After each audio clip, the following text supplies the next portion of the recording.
menyelamatkanmu. Dan sekarang aku tahu cerita kita tak jauh berbeda. That bintang by the world. Sometimes I wonderful. Namun suratmu kan ku ceritakan ke anak-anakku nanti bahwa aku pernah dicintai with everything you are. Halo guys.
tidak dapat dihukum apabila belum ada undang-undang atau ketentuan yang mengaturnya terlebih dahulu. Jadi untuk fungsi atau tujuan dari asas legalitas itu diberikan sanksi pidana. Karena apa? Karena pada saat itu undang-undang yang mengaturnya belum ada. Seperti itu guys contohnya. Nah, selanjutnya kita akan lanjut ke perbandingan yang ada di KUHP 1946 dan di KUHP nasional. Kalau di KUHP 1946 itu terletak bahwa Pancasila itu bisa jadi sumber dalam asas legalitasnya. Terus untuk mengenai perlindungan HAM. Jadi kalau misalnya di KUHP nasional, perlindungan HAM dan nilai-nilai dasar juga sama, dia tidak berlaku surut atau non retroaktif. Namun bisa digunakan kecuali itu menguntungkan si terdakwa. Kewenangan kepada hakim untuk memberi maaf kepada seorang pelaku tindak pidana yang sifatnya ringan. Nah, perbedaannya yaitu terletak pada dalam KUHP 1946 itu tidak ada ketentuan yang menyebutkan secara langsung dan tidak ada pasal yang memuatnya, serta tidak tradisional bersalah atau tidak pidana atau bebas atau lepas tanpa kategori bersalah tetapi dimaafkan oleh hakim yang telah terstandarisasi. Sedangkan dalam KUHP nasional yaitu diatur secara langsung dalam ada yang udah tahu belum fogging itu apa? Ada tunjuk tangan nanti dapat hadiah nih. Fogging. Mungkin bukan saja karena udah ada jawabannya di sana. Jadi bisa dilihat di browsernya terus cari kesimpulannya apa itu bohong. Bohong atau fogging. Tunjuk tangan dong, tunjuk tangan dan bisa jawab. Oke. Namanya? Perkenalkan nama saya Juraga Kayana. Perkenalkan nama saya Juraga Kayana. Menurut saya nih, fogging atau percobaan itu adalah suatu niat atau permulaan atau pelaksanaannya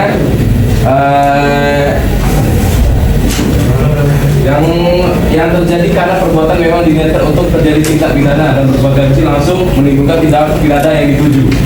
Apakah benar kah? Oke. Secara garis besarnya benar.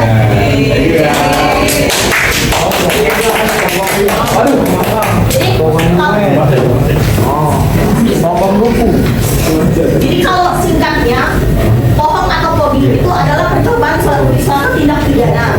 Nah, jadi di sini ada perbedaan. Fogging itu dari KUHP itu sekarang 46. Persiapan itu dia kayak nyiapin alat-alatnya, mencari informasi untuk melakukan suatu tindak pidana itu. Sedangkan kalau permulaan pelaksanaan, dia udah berada di tempat kayak tempat untuk melakukan kejahatan. Kalau pengulangan tindak pidana, mungkin teman-teman boleh baca di browsernya kalau residiv ini pengulangan tindak pidana. Nah, contohnya misalnya nih di sini nggak ada yang namanya Dodi kan, yang kedua punya tetangga, terus dia ditangkap pidana. Ternyata karena dia diinterview, bandel, jadi di penjara nih dia terlibat kasus ini apa sih kalau narkoba tuh barang narkoba. Nah, jadi dia dapat jaringan lah dari orang luar. Jadi pas mereka ada kunjungan dia dapat titipan narkoba dari orang lain supaya dijualin ke orang-orang yang di penjara yang lain, dapat penjaranya satu lapas. Nah, jadi dalam residiv ini kalau di KUHP yang tahun 1946 itu dia nggak bisa dihukum untuk 2 kali.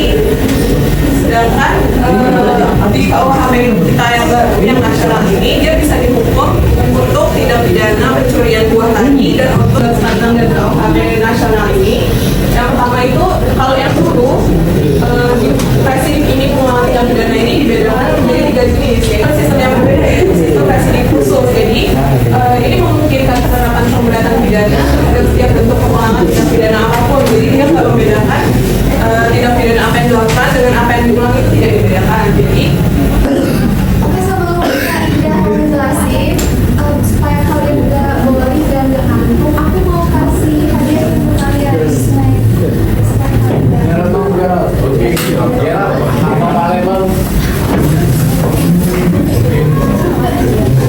Jadi dalam penting itu adalah penyertaan dalam melakukan tindak pidana. Nah, kalian paling sering nggak melihat satu tindak pidana misalnya pencurian, tapi nggak bakal banyak orang. Ya